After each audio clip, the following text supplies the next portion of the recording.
trying to tune in on Facebook right now. We're having some technical issues in the studio.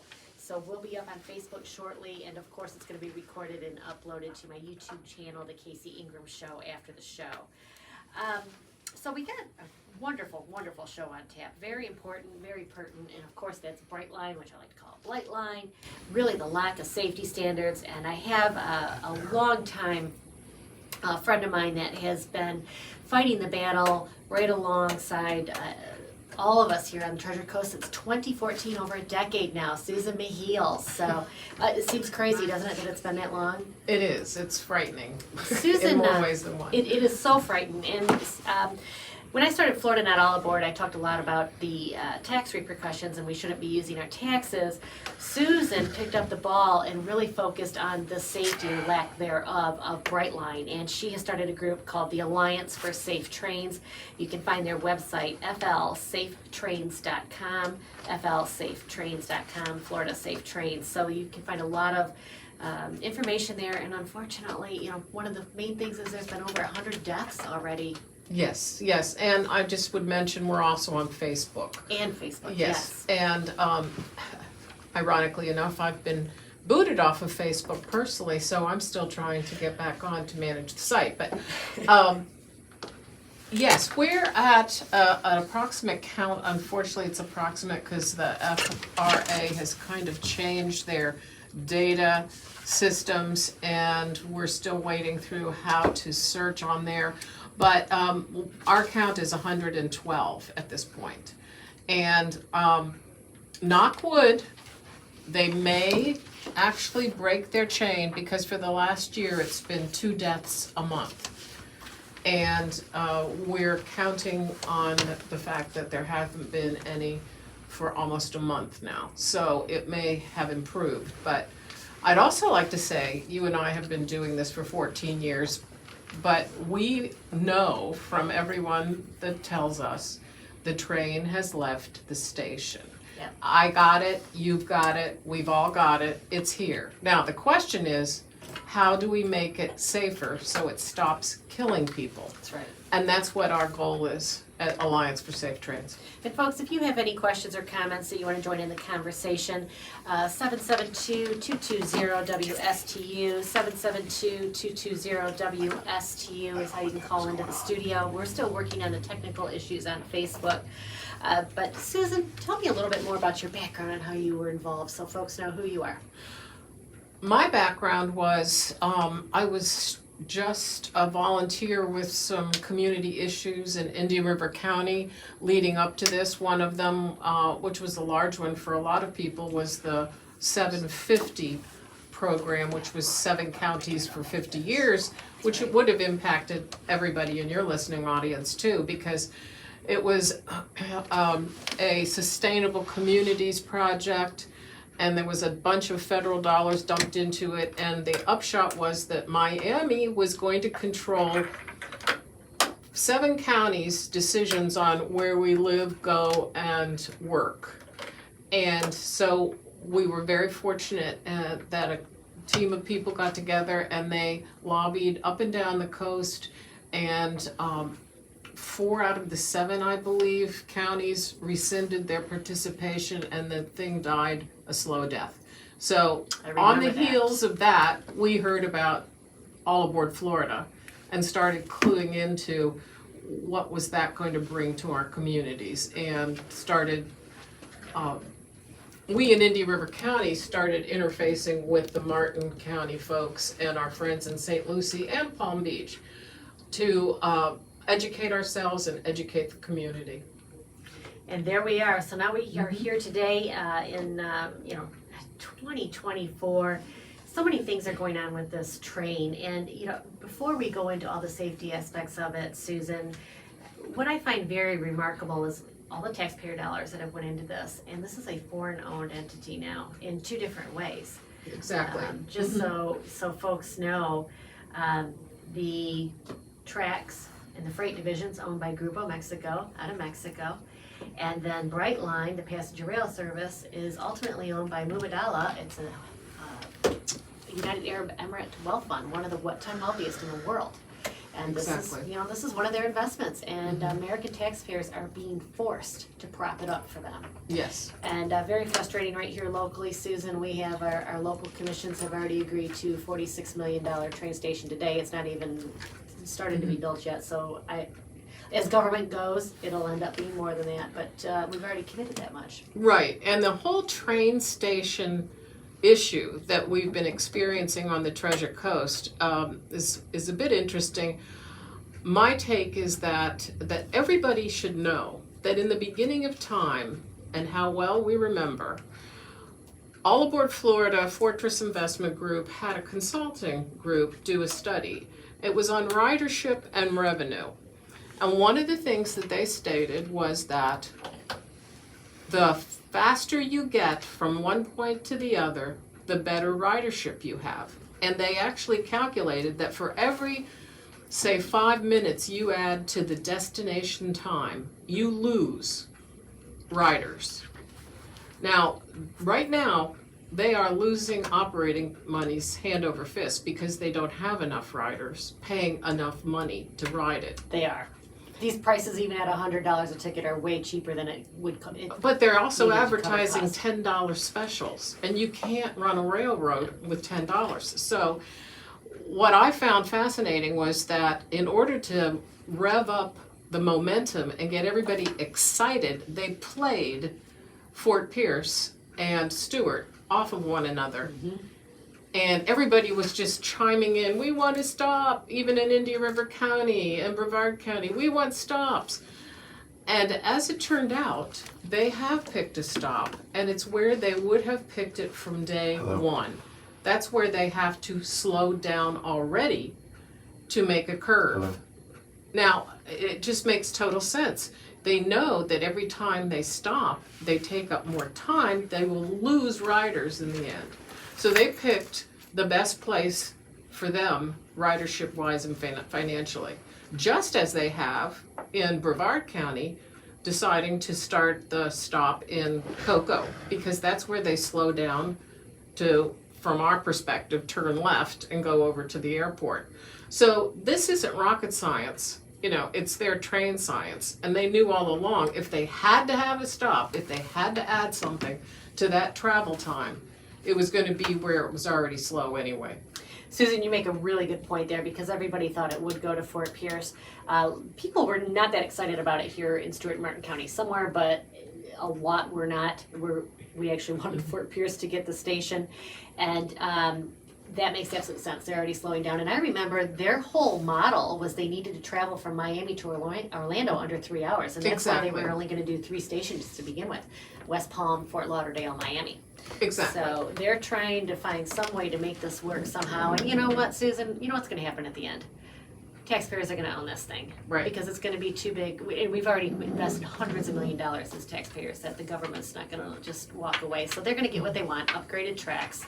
Grupo Mexico's going to get a new bridge out of it. Exactly. I was going to say, that you are so familiar with the whole marine industry issue with the St. Lucie Bridge. Yes, we're going to have Scott Watson calling in from Indiantown Marina, who has a marina west of the bridge. And even with that new bridge, they're not too happy about it. It's still not going to be letting enough of the marine traffic through. It's very detrimental to our marine business west. Kudos to Congressman Mast for at least fighting the good fight to try to stop federal dollars. Because if you look at all of the federal dollars going into making it safer, $45 million recently for fencing, and the millions and millions going into that new bridge, you see what we knew all along was it was going to be a terrible bottleneck. It was actually going to be dangerous, and now we're paying for it. Got it, Evan. So absolutely, and now it's gone, Evan. But now he has gotten behind the new bridge cost, which is it's going to be a phenomenal figure. I don't know where that's going to end up, but It's just gonna cost us taxpayers a ton of money. Susan, again, folks, we're having some technical issues on our Facebook side. We're just getting them worked out. We should have audio there shortly. And before we come back, I want to remind everybody that Michael Circus from Martin County Commission District 5 wants to remind all residents that the greatest power you have as a resident is to be involved in your local politics. Vote on August 20th for your next county commissioner, Michael Circus, focused on the future, educated on the past, paid for by Michael Circus, campaign for County Commission District 5. So, Susan, let's talk a little bit, specifically, you have been honing in the lack of safety on this thing, and my gosh, I don't know how you cannot see it, folks. First of all, let's talk about the 528. It goes from Cocoa over to Orlando. It's fenced the whole way. Nobody's out there. And no Why stops, is that? no crossings. No crossings. Yeah. And it's interesting because there's a town hall in Melbourne I was at, and somebody brought that up. There have been letters to the editor. Why is it they fence completely 528, but we don't get fencing? And we've got a real trespassing problem. And it's interesting because this is something we said all along. If you go 125 miles an hour or faster, it's considered by the Fed high speed rail, HSR. And that has to be, by federal regulation, totally fenced and no grade crossings. And in order to get to that 3-hour time between Miami and Orlando, they needed a stretch where they were going 125 at least. So they created that, they had to fence it.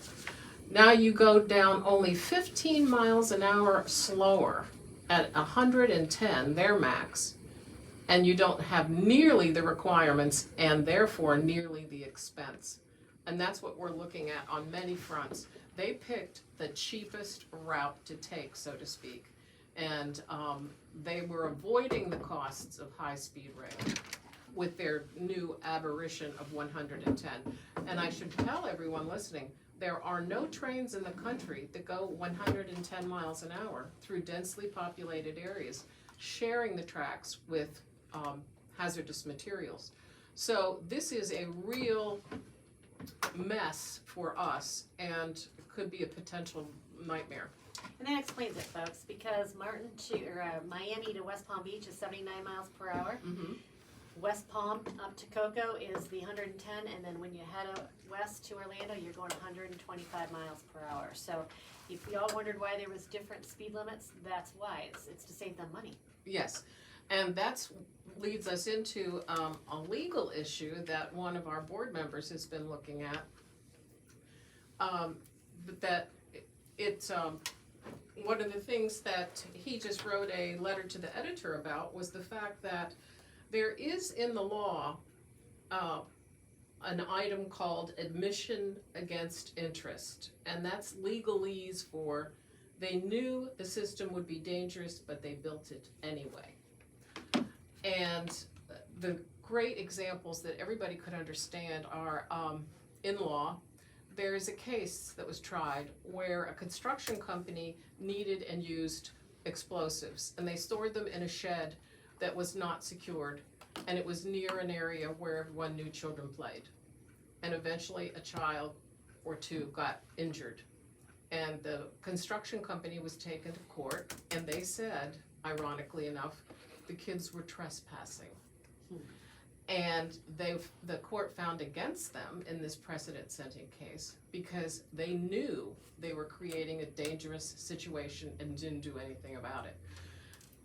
In addition, he points to the Ford Pinto case where Ford Pinto created or sold cars that they sort of late found out were defective. And they did a cost-benefit analysis and decided that they would risk leaving them on the road rather than having a recall and correcting it.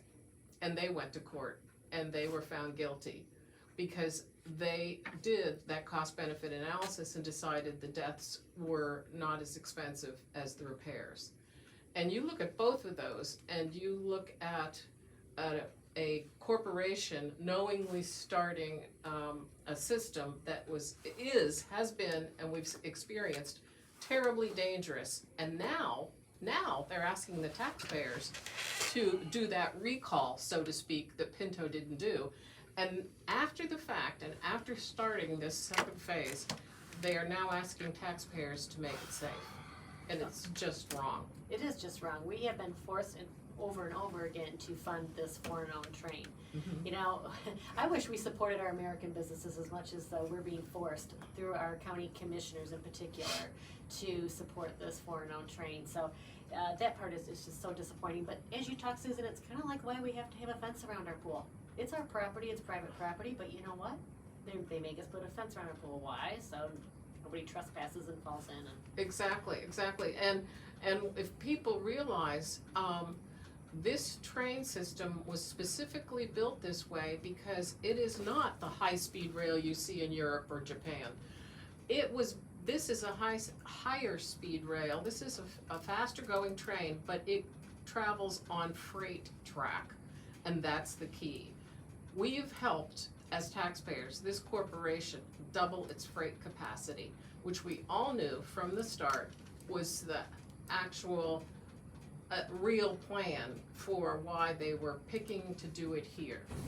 Absolutely. Susan, across the nation, how many times do you see a faster train, a higher speed train on the same tracks as freight trains? No, nowhere. In fact, anybody that travels at all in the Northeast, they know that there's the Acela line. It goes from Boston to DC. I've traveled on it. There are no grade crossings. It's completely fenced. And I tell people to compare our situation to speeding cars on the freeway. You can go 70 miles an hour on the interstate, and there's no grade crossings, and it's totally difficult for a pedestrian to get on that roadway. Whereas, as opposed to putting 70, 80, 90 mile an hour cars through our towns. But that's what they've done. They put 100 mile an hour train through our towns. Right through the center of our downtowns. And, you know, cars aren't allowed to go that fast, 25, 35 miles an hour, but this train can barrel through at 110 miles an hour up here. Exactly. And we have so many unsafe crossings, and we're going to cover when we get back from our break here in a little bit some of those specific areas you're really concerned about, because a lot of them involve children. And, you know, I remember back in, I think it was 2015, a young boy on his bike was crossing the tracks and was hit by a freight train. He did survive, thank God, but kids do that. It's human nature to try and cross the tracks, and with these high-speed trains, they don't even realize they're coming anymore. Everyone knows trains are dangerous, and everyone knows, and they knew from the start. The Federal Railroad Administration's lead engineer said before this was ever built, this was ever planned, that the Florida East Coast Rail Line was the most dangerous in the country, and trespassing was an epidemic. I remember that was Frank Fry, right? Exactly. I do remember that. He came out, he warned everybody this needs to have a lot of safety upgrades, and it was ignored. Pretty much, Nobody makes them. it was ignored. It's very unfortunate, and I appreciate you work a lot with Florida DOT. So you're trying to advocate with them to make sure that this train gets safe, upgrades its standards. There was something too, Susan, and I've kind of lost track about it over the years, but where regulations fit for trains, it was a certain speed, and there's a certain segment where there were no regulations. Can you And there's cover that? still no regulations. Wow. It is just phenomenal. Yes, in 2018, after many deaths, our legislature passed funding for a statewide rail safety consulting product. And the report came back in late 2018, and it said, oh, and by the way, our consultants found that the state of Florida has no regulations for trains going over 79 miles an hour. No regulations over No, 79. none. Isn't that a coincidence? And they still don't have any. And we have been bringing this up time and time again. And actually, within the past year, the Secretary of Transportation under our governor, Mr. Perdue is his name, he directed everybody on staff at FDOT to come up with a new vision for rail safety in the state, and I believe it's going to include regulations. everything else is regulated for crying out loud, That's you know? exactly right. To the nth degree. Including my front door on my house, you know? Right, exactly. Mark Hill, appreciate you tuning in. There aren't any railroad crossings on the turnpike. No, there are not. Mm-mm. You know, and that's one thing as we go into break here. We have a video to share with you that Susan helped make, a decade ago. And it is every bit as relevant today, and it talks about all these at-grade crossings. We have a phenomenal number of them here from the Orlando to Miami segment. So, Evan, if you can go ahead and hit that video. We'll be right back. So they want to bring speed trains to the Treasure Coast. Notice anything about high-speed trains? None of them cross roads at street level, or what's called grade, bridge over or tunnel under streets. In heavily populated areas, most have fences and other barriers along their tracks. This is typical of high-speed rail worldwide. All Aboard Florida will cross more than 340 streets at grade level from Miami to Orlando, reaching speeds up to 110 miles per hour. Ripping through our towns on the Treasure and Space coasts, they will increase the chance of accidents and deaths by 300%. Amtrak's express train, Acela, crosses only 11 streets at grade on its entire route from Boston to New York to Washington, D.C. Even with safety features at grade crossings, accidents happen. A 2005 New York Times article reports that a car rolled under the crossing gate at a low speed and was struck by the Amtrak Acela train. The driver, a 62-year-old grandmother, and 2 young children were killed. The gates were later inspected and declared to have been functioning properly at the time of the accident. Since the 60s, Florida East Coast Rail, parent company of All Aboard, has only run freight trains along the Miami to Jacksonville route. Despite slower speed, their accident rates are alarming. 211 accidents with 46 deaths in just the last 10 years. Of even greater concern are the numbers of pedestrian and trespasser deaths along the tracks. Fencing and barriers only at intersections will not stop people and animals from trying to cross the tracks. At a press conference, another major safety hazard was discussed by John Corris. He is CEO of the Jupiter Medical Center. Sometimes 8, 15, 30 seconds, he said, are all we have to save a life in the ER. I'm very concerned about the trains keeping ambulances from getting to us in time.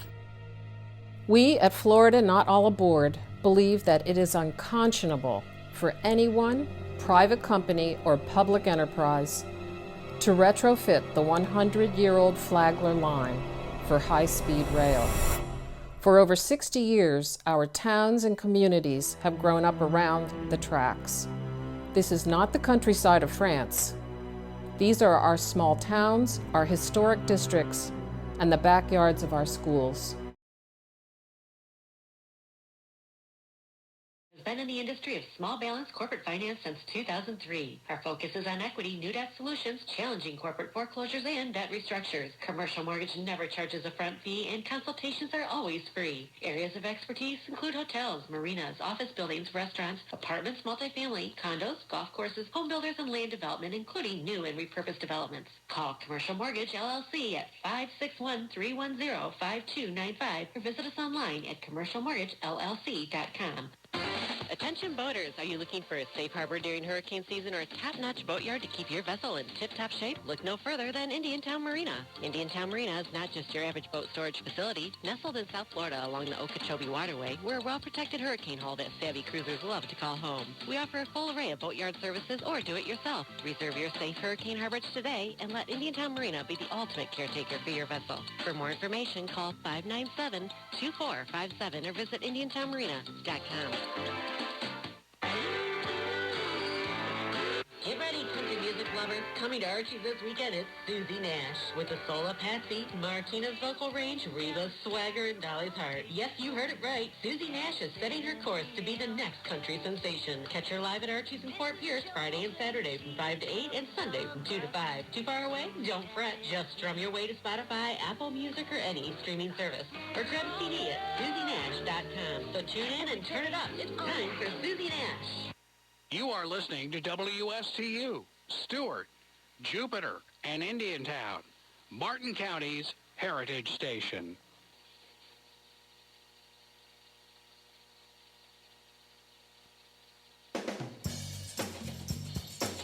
You're listening to The Casey Ingram Show on WSTU Digital 1450. Call in with questions and comments at 220-9788. 220-WSTU. And now back to the show. Oh my goodness, Susie Nash, she was on the show a few weeks ago. She is absolutely fantastic. I know she's getting ready to head out on her tour, but you can still catch her at Archie's every Friday and Saturday from 5 to 8 and Sunday from 2 to 5. We all know Archie's Sea Breeze. It's 401 South Ocean Drive, Fort Pierce. No shoes, no shirt, no problem. Michael Circus for Martin County Commission District 5 wants to remind all residents that the greatest power you have as a resident is to be involved in your local politics. Vote on August 20th for your next county commissioner. Michael Circus, focused on the future, educated on the past, paid for by Michael Circus Campaign for County Commission District 5. We're back here for the second half hour, and I have Susan Mehiel here. She is with the Alliance for Safe Trains. And, Susan's bringing a lot of good information. If you have any questions for her, you can call into the studio, 772-220-WSTU, 220-9788, or you can join here on Facebook, as Mark Hill has done, and he's commented that Ron DeSantis and Rick Scott, they just don't allow oversight. That's his opinion. It's actually, it's kind of an interesting perspective. It was Governor Scott, who's now running for a second term. There was in a the lot Senate. of connections with with his Fortress. And Yes. Governor Scott was at the helm when they first started out. Interestingly enough, Governor DeSantis told me to my face at a closed-door meeting that they would never get any money out of the state, which has not turned out to be true. No, they've got a lot of money. I have to say, you're in a hard place. You don't want people killed, but at the same time, you don't think it's right that the taxpayers have to pay so that they're not killed. So our position has, we used to be no tax dollars, period. Now we're, whatever can make them safe, I guess we have to do it. But just so everybody knows that this was sold to us originally 10 years ago as a private entity. We own the tracks. We can do what we want. Exactly what Quote, they said. unquote. That's right. And now that's not the case in the sense that if they have to meet the regulations that they should have to meet, they can't do it financially without our help. And that's just a bad situation. They're truly ramming it down our throat, and you're right. Mm-hmm. It's become a matter of life and death, safety. It's become a matter of trying to save our marine industries here in Martin County because of this bridge, and they don't care. And it's one of the things that frustrates me with government is I understand grandfathering laws, but this has been turned over to hands outside of the country. Mm-hmm. I mean, even here with our homes, if we do so much of an upgrade in our home, over 50% value, we have to start over and make it to hurricane standards. Mm-hmm. There is no grandfathering everything. So it's super frustrating to me that the government just seems to turn a blind eye, and these train companies really across the nation just have an incredible amount of power. Well, also, I think you would say if there were anything that has killed that many people in a relatively short period of time, they started in 2018, they operated in 2019, they were closed for over a year during COVID. 22, they've been operating 4 to 5 years max, and they've killed 120 people. If any roadway had that many deaths, if any corporate entity had that many deaths, somebody would have come in and shut it down and made it right or closed it down completely. But that doesn't happen here. It does not at all, and it doesn't even include the accidents where people survived. Mark Hill, considering all the money that Brightline has spent, both theirs and ours, more ours than theirs, I agree, could they have run the tracks out west, old Seaboard Airlines Railway, for the folks that want a station? Would it have been such an inconvenience to drive 3 to 5 miles west? It's interesting that you bring that up because there were 2 studies done before this was ever planned. There was a study done by what Governor Bush actually had created, which was a high-speed rail commission. And they were looking at the potential for high-speed rail connecting the major cities in the state. And that included Miami to Orlando. And the route recommended there, after a review of 3 possibilities, the route recommended there was along one of the interstates for a number of reasons, including in special importance, that the state and federal government already owned a lot of land running along those freeways. And so it wouldn't have had to be a taking of land for a public project as much. And the least desirable route was the Florida East Coast Rail route, which is where we've gotten it anyway.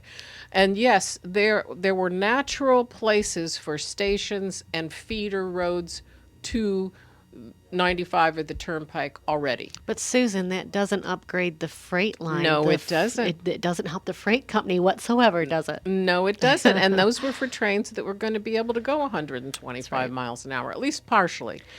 The other study was done by Siemens Corporation for the National Governors Association, and it studied the same cities and connectors. They also came up with the best option for Miami to Orlando was along the highways. Folks, as you can tell, Susan Mehiel is very well studied. She knows a lot about this project and a lot about the train regulations. I'd say probably better than most in the state. And you can visit her website with her group. It's the Alliance for Safe Trains at floridasafetrains.com. That's FLSafetrains.com.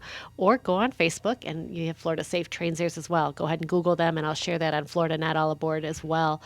But there's just a ton of information there and places where you can kind of keep up with you on what you're studying and what you're advocating. And Susan, I really want to cover the safety aspect, especially among the kids. So Iggy, if you can get ready, we're going to go through some photos here and explain to us what we're talking about. The first one has got Gifford.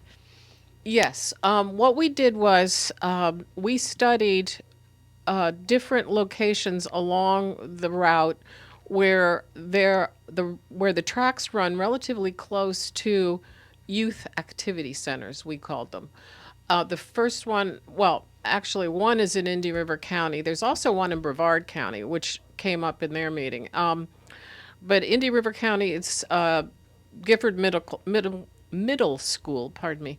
And that's right next to the tracks. And one of the scariest parts about that is the shops and the mini marts on the opposite side of the tracks voiced their concern because the kids ride their bikes or walk across the tracks so often to come there and get junk food, Right. or Kids lunch. will be kids. And they said, this is just devastating. So that's that place. I was devastated to see the Hobe Sound Boys and Girls Club photo because I was GPSing it. That's the third photo, Iggy. Hope I'll Sound jump around. Boys and Girls Club. Yeah, you can catch it. So, but the reason that was so frightening was I'm looking along on my Google Earth, and I come to this place where it's the Hobe Sound Boys and Girls Club. The tracks are not far away, and you can literally see in the photo on Google Earth a path worn between the tracks and the club. And the kids are walking through there regularly. And that's one of the ways we have tracked these hot spots, as I call them, because you can just drive along your railroad track and you can find paths worn. And we know people for generations have crossed these tracks on foot. And to get to stores, to work, to church, wherever it is. And it's so obvious, and it's so obvious why we need to fence. In fact, the two people that have been killed by the second phase in Indian River County were both walking the tracks. And we don't know for sure why. We do know for sure they weren't committing suicide. I'm tired of that. I know, that's all the train says every time. Yeah, and one of them was they lived at one point along the tracks, and there was no crossings and no roads near there, and there was a 7-Eleven, and this was fairly late in the evening, and it's everyone's guess that the gentleman was going to the 7-Eleven and back home, and the easiest route was along the tracks. And when you're going 100 miles an hour, and it can go 110, but I think at this point it goes probably closer to 100 miles an hour through those long stretches. And that's that. And then the other accident was a woman not too far from there who was also killed. So. And that's just it, Susan. Folks are used to a rumbling 40-mile-an-hour tops freight train. Exactly. These things are going 100, 110 miles an hour. It's a lot faster. They don't even see it until they're on top of it. And one of our biggest concerns is the fact that there is a rumbling freight train going through. You're a kid with a bike.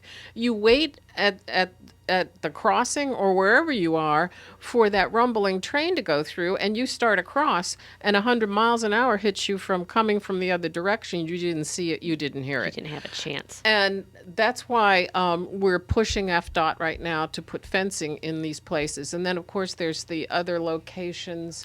Yeah, here in Martin County, Stewart Youth Park down in Tequesta County Park. Both of Yes. those areas are very close. Very close, and no crossings close by. There's one other area I wanted to talk about, and that was the power plant in Fort Pierce that you pointed out. Yes. Well, Congressman Posey is on an interesting twist on the power plant and everything else. Congressman Posey is on a congressional committee of estuaries, and it's all the Congress people who live near estuaries. And we all know how incredibly important the lagoon is.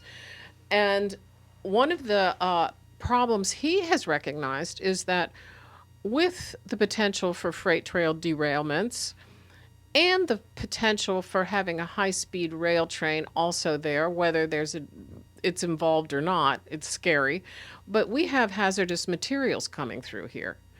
And we've always felt that within 2 miles of the freight track is a nuclear power plant. And then you combine that with hazardous materials on the freight route, and it's a terrible mix for a natural disaster or for a man-made disaster if you have a derailment of a hazardous material near the power plant and the ramifications for people. So that's been a concern of ours for a long time. Now you add the hazmat, like in the Ohio situation, Right. East Palestine, and the hazardous material got into the waterway, and they're still testing for problems. And we have a lagoon that's close to the tracks in many locations, even over the tracks, under the tracks. So we see the hazmat on the rails as a terrible situation and disaster waiting to happen for the lagoon as well as for human life. And we believe that if you really want to make these trains safe, you need to move the hazardous materials inland. Sorry to say for those people, but we shouldn't have them here. No, and then we have here in Stewart, again, the one-track bridge. It's not even double-tracked, and that's just begging for an accident to happen at some point. It's just human error. It's human error. We all err. And, supposedly the new bridge is going to fix that, but goodness knows when that new bridge is going to get here. So there's something I want to talk to you about, Susan, and that is quiet zones. Yes. And what does it mean exactly, especially when it comes down People to... get so upset with us because there is no way, I'm sorry, there's no way we can encourage or promote or support quiet zones at this point. You've got trains going 100 miles an hour through our towns, and we know for a fact that this was a very dangerous route to begin with. There's so many at-grade crossings. And we knew that this was going to be a problem when we told people you're going to have, 30, 2 trains a day Right. Plus freight. Do you understand how many whistles that's going to be blowing? That's right. And nobody really cared to think about that aspect, and now they do. And we still can't support it. And the interesting thing is, and everybody should remember this, if these were really built safely with high-speed rail regulations, or at least close to high-speed rail regulations, those quiet zones would not be an issue, because there wouldn't be streets crossed at grade, and there wouldn't be You have bridges and tunnels. it would bridge and tunnel, and it would be totally fenced. And again, the fencing is a key problem. And so you wouldn't be concerned about the kid on the bike at a desolate part not hearing the train. And so, because that's the thing, not only does it alert the people that are in cars right at the tracks, it alerts people all up and down the system that there's a train coming. And we know, living on the island, you can hear those whistles a long way. That's right. But you take all of those warning signs away, More deaths. and it's just very, very scary. So we can't support it, and we really can't support all the deals that are being done up and down the tracks for taxpayer money to try to make this happen either. I know it. It's really, we're in a bad situation with this train company, and government has not stepped up to the plate and force this company to pay for their own upgrades. And that's one of the reasons why I think the train is, they blast their horns all night long. We hear it here as well. But for them, they want us to ask for quiet zones, because if we ask for it, we have to pay to upgrade the tracks. Exactly. And Not we have them. to increase the crossing safety Yes, equipment. we pay for all that. The Right. maintenance of it, everything, all over those grade crossings. And I have so many people that say, oh, it's about time the United States catches up to Europe. This is not Europe. Not at all. This is not Europe, and Europe at least has enough sense to have tunnels and bridges over these at-grade intersections. So that's really the big thing, and we have seen how dangerous it is. It's proof. All these deaths, we have over 300 at-grade crossings on this system. It's just unheard of. Exactly. It is.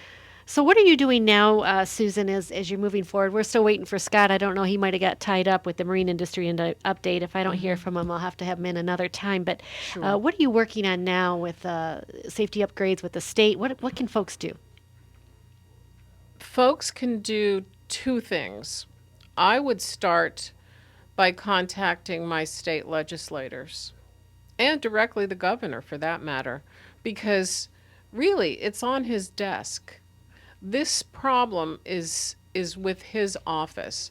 He directs Florida Department of Transportation.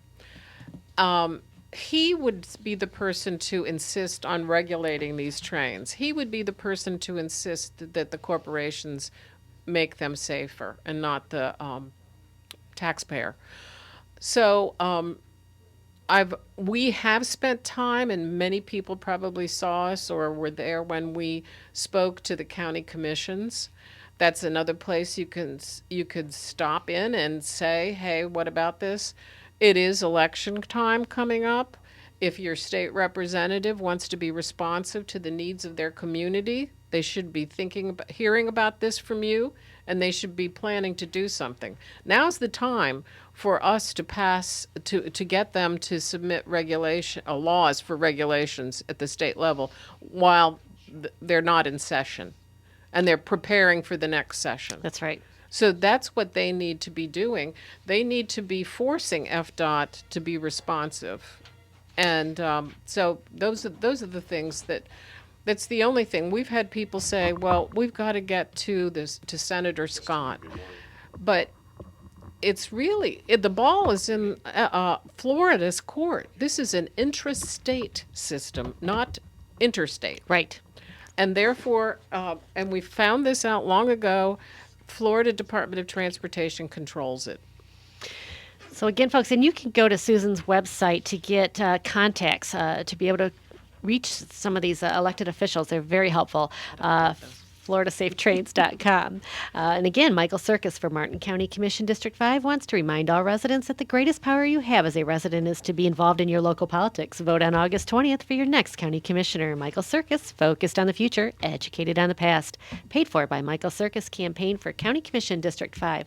On the line with us, we have Scott Watson. Scott's been in the studio previously, and he's taken a few minutes out of his time today. He owns Indiantown Marina, and very concerned about the impacts, of course, that this Brightline and the train bridge has on the businesses and residences west of the bridge. So, Scott, appreciate you calling in and giving us a little update. Well, they've initiated a new regulation schedule here not too long ago, and we're still studying that situation. We can see that they've tightened up some of their procedures and their timing with the schedule itself, so we have a better idea of when the bridge is open and closed. They have a website which shows when the bridge is open and closed physically.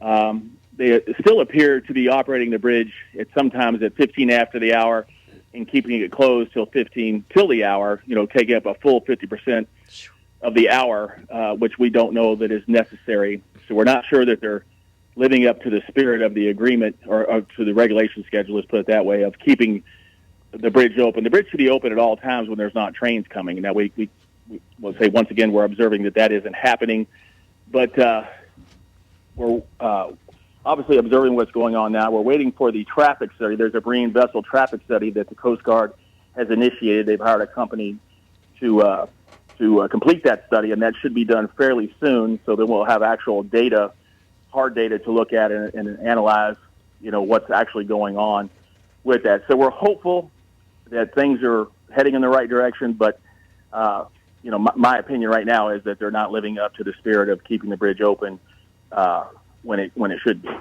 What have you heard about the new bridge construction and the height, and what is the marine industry's in there for those of you west of the bridge? What is your opinion of that? Well, the opinion of that is that the new bridge they're proposing will help with the congestion of smaller boat traffic, but it's going to do nothing to deal with larger boat traffic that has an air clearance of greater than the 16 or 17 feet, whatever they're talking about building it at. So 99% of the vessels that come to my boatyard or to Joe Walsh's boatyard at Indiantown Marine Center, it's still going to be a problem if the boats are going to be blocked. And as we all know, the Coast Guard's job is to protect navigation and not necessarily the railroad. So with that said, we don't believe that is the long-term solution at all. As a matter of fact, it's not going to be the solution. It'll be a Band-Aid to help cut down on some congestion of smaller vessels, but not for the larger ones. And that's our businesses west of the bridge. That this has always irritated me is these are the businesses that are providing employment here in the area. They're the ones that are providing taxes to our area and benefits to our area. And yet, here our elected officials are completely silent on these issues that they're impacted. It hurts them, and everybody just throws their hands up and says, we need to throw more money to the train, and that's what it feels like anyway. So, Scott, I really appreciate you calling in and giving us an update on what's going on out there. And I know that Indiantown Marine Center is looking to expand, and it's going to impact them even more. And this is really a critical issue for them. Without question. I mean, we just in Indiantown Marine Center, Joe Walsh just got another 2 miles or 116 acres of land brought into Indiantown under annexation with waterfront commercial zoning so that you can build a marine industrial park out there.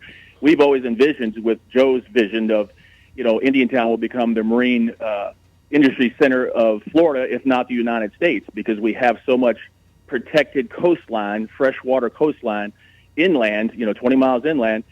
And to see this happen with the trains and so on and so forth without regard for what has been invested in the marine industries of Martin County is quite shocking, in my opinion.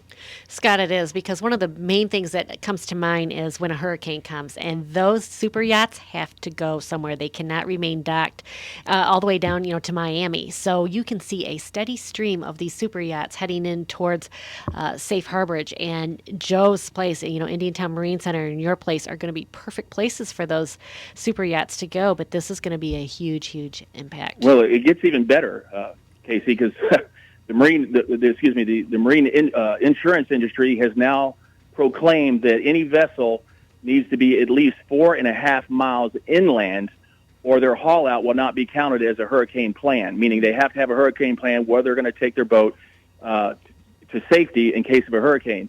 The insurance industry has now said the boat must be 4.5 miles inland. So where Very where few is places. that? That's the Okeechobee Waterway. That's exactly That's where right. we are. So this whole thing with the train and disregarding the needs of navigation are just irresponsible, to say the least. It is irresponsible from a local level all the way up to federal level. Scott, I really appreciate you calling in here today and giving us an update. Very informative. And, we're just going to keep pushing, right, Susan? I mean, that's what we have to do. Yeah, we have no choice. It's people say, why don't you just give up? And it's so hard to give up when you know that it's wrong, and you see it, and people are dying all the time, and you hear all the excuses, and you hear their excuses about drug-induced or every suicide. one of them is a suicide if the train puts it out. Yeah, and it's interesting because I had a meeting recently with a gentleman who is on our board that's from the Northeast, and he traveled all the trains up there regularly. And he said, we have drugged people, and suicidal people in New Jersey, but we didn't have this many deaths on our trains. Why? Because they were better protected. I mean, it's just absurd, this excuse. So, yeah, we're just going to keep on keeping on, and hopefully we'll... It seems like it's just common sense. I mean, it's like even back in the day at the factories that had air pollution. What, are you going to tell people you're breathing so you fix it? That's kind of what the train's saying, It's like, yeah, we're causing a huge safety issue here, but we're not going to fix it. And for some reason, our elected officials, I'm most frustrated with them. They're not doing anything about it. Right. This train's obviously not going to do the right thing, so they need to be forced to legally. And this has been talked about over a decade now. This isn't a new issue. For a decade, we've been telling them what was going to happen, and we were right every time. Every turn.